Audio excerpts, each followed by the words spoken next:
ये जो ट्रम्प साहब का टैरिफ टेरर है, इससे अमेरिका का मार्केट तो कल इम्पैक्ट हो गया। अब हमें नहीं पता वहां आगे क्या होगा, ये चलेगा। हम ऑलरेडी यहाँ पर दबाव झेल रहे हैं, क्या हमारे लिए प्रेशर की बात है और मंदी आएगी इस कारण से? देखिए, कल दोपहर में जब हम बंद हुए तब हम उम्मीद कर रहे थे कि अमेरिकी बाजार मजबूत रहने चाहिए, राइट। 100-125 पॉइंट ऊपर ही थे मेरे ख्याल से, डाउ है ना। नेस्डेक 150 पौने 200 पॉइंट ऊपर थे।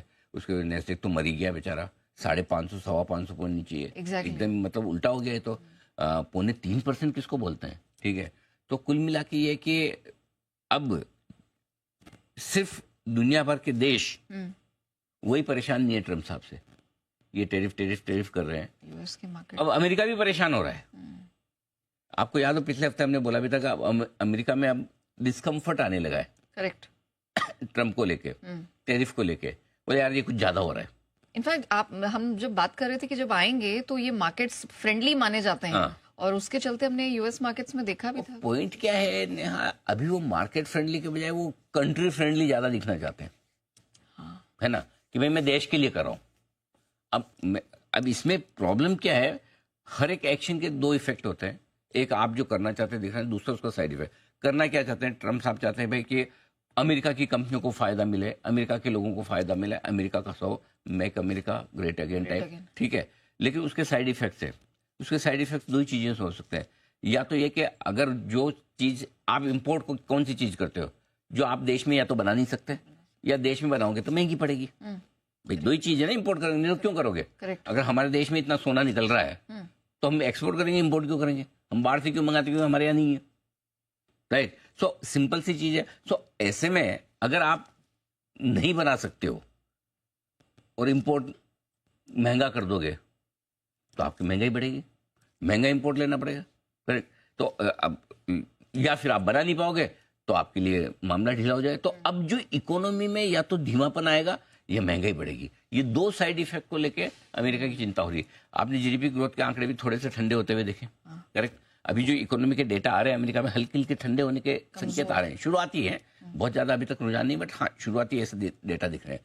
लेकिन पावेल साहब को डर क्या है कि भाई आप टैरिफ लगाओगे, अमेरिका में ही पैदा करना पड़ेगा, इंपोर्ट सस्ता था, सस्ता इंपोर्ट बंद हो गया, लोकल खरीदो, वो महंगा है, इन्फ्लेशन बढ़ेगा, करेक्ट। इन्फ्लेशन बढ़ेगा तो सब पे इफेक्ट आएगा। सो आई थिंक अब ये बड़ी जद्दोजहद है, एक तरफ बढ़ती हुई महंगाई, धीमी पड़ती हुई ग्रोथ, इससे अमेरिका को निपटना है।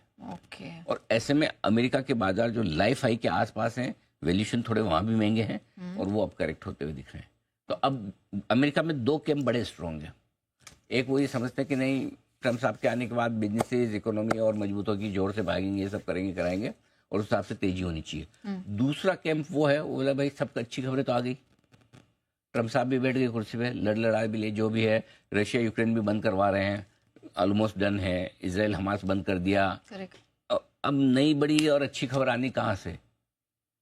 क्या बड़ा ऐसा बचा है जिसकी वजह से अमेरिका में खरीदारी करें? वैल्यूएशन भी सस्ते नहीं, ज्यादा इकोनॉमी की ग्रोथ मजबूत हो जाए जो तो दिख नहीं रहा, ज्यादा इन्फ्लेशन नीचे आ जाए जिससे ब्याज दर वो तो दिख नहीं रहा। तो अमेरिका में वो कैंप भी अब स्ट्रांग हो रहा है जो कह रहे हैं कि भाई तेजी की बात क्यों कर रहे हो, अब तो प्रॉफिट बुकिंग करने का है, बेचने का है। तो अब अगला अगर हमारे यहाँ कुछ नेगेटिव हुआ तो अमेरिका की वजह, हम अपनी वजह से अभी तक जो हम घट रहे थे, हमारी बड़ी वजह हमारी एफआईज की सेलिंग रही, ठीक है, कारण जो भी रहे हो, जिसके मल्टीपल कारण होंगे। लेकिन अब अगला बड़ा ट्रिगर अगर अमेरिका ही खराब होने लगे तो फिर थोड़ा हमारे यहाँ नेगेटिव इफेक्ट आ सकता है। हमारे लिए सबसे इंपॉर्टेंट क्या है? डॉलर इंडेक्स 110 से 107 106 की रेंज में आया था, कल वापस बढ़ा है। तो डॉलर इंडेक्स पे नजर रखनी, डॉलर इंडेक्स मजबूत होगा तो हमारे लिए भी और दुनिया भर के इक्विटी मार्केट्स के लिए खराब है। और इसीलिए नेहा आपने आज देखा भी कि आपका जापान 1000 पॉइंट घटा हुआ है ना। तो सारे वहां से संकेत आ रहे। तो हमारे लिए एक ही चीज पर नजर रखनी है, डॉलर इंडेक्स और थोड़ा थोड़ा कच्चा तेल, बस ये दो चीजें इंपॉर्टेंट है। कच्चा तेल भी थोड़ा सा भड़का है, खैर उसके कारण अलग है, बट ये दो चीजें हैं जो हमारे लिए बड़ी इंपॉर्टेंट है।